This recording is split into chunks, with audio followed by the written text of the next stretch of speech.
મારું નામ કાનાભાઈ જસાભાઈ ડાબી છે। હું અસરભાઈ સોસાયટી પ્રમુખ છું, રંગીલા સેવા સમિતિ પણ પ્રમુખ છું। અમે કોઈ કોંગ્રેસ કે ભાજપમાં એનો વિરોધ નથી। અમારો એક જ વિરોધ છે કે આવા ઉમેદવાર કે જે અમને તનમન ધનથી આખી સોસાયટીને કામ આવેલા છે તેનું પાનું કાપવાનું કારણ શું, એવા શું એને ઘનશ્યામજીએ કુંભાર કરેલા છે કે એનું પાનું કાપ્યું છે।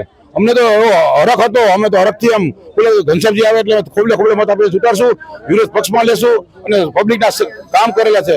મામલતદારનું કામ હોય, પોલીસ ચોકીનું કામ હોય, કલેક્ટર ઓફિસનું કામ હોય, કોઈ પણ કામ હોય પોતે ભેગા આવીને કામ કરે છે। એવું ફોન કરી દઉં છું ભાઈ, કોઈ પણ બહેનોનું હોય, આયુષ્યમાન કાર્ડ હોય તો આયુષ્યમાન કાર્ડના કેમ વોર્ડ ઓફિસમાં થાય, કૂપનનું કામ હોય તો અમારે સ્પેશિયલ અમારા સોસાયટીના કેમ ઘનશ્યામજીએ કરેલા છે।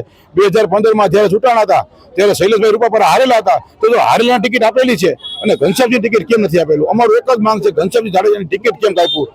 અમારી એક જ માંગ છે સાહેબ, ટિકિટ આપવામાં નહીં આવે તો અમારા તમામ બહેનો એક જ વિરોધ કે અમે કોઈ મતદાન કરવા નીકળશું નહીં। 26 તારીખે સરસ બધાની યાત્રા સોમનાથ દાદાના દર્શને વહી જશું 110% અમે 400 થી 500 વ્યક્તિ અમે સોમનાથ દર્શને વહી જવાના 26 તારીખે। મારું નામ દક્ષાબેન વાડોદરિયા છે। અમારી રજૂઆત એ છે કે ઘનશ્યામસિંહને ટિકિટ નથી આપી ને એટલા માટે અમારો વિરોધ છે। કારણ કે જો આટલા સરસ કામ કરતા હોય એની ટિકિટ ન આપો ને એનું પત્તું કાપી નાખો તો એમને કેવી રીતે ગમે? અમે ગમે ત્યારે કાંઈ પણ કામ હોય અને ઘનશ્યામસિંહને ખાલી જાણ કરીને તે તરત ઘનશ્યામસિંહ અમારું કામ તાત્કાલિક કરી આપે છે અને આટલું સરસ અમારા બધા એરિયાનું ધ્યાન આપે છે।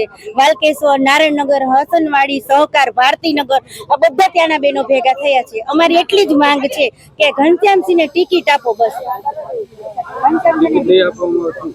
ટિકિટ નહીં આપવામાં આવે તો અમે બધા બહેરા એવું વિચાર્યું છે કે અમે કોઈ મત દેવા નહીં જઈએ અને અમે વિરોધ કરશું।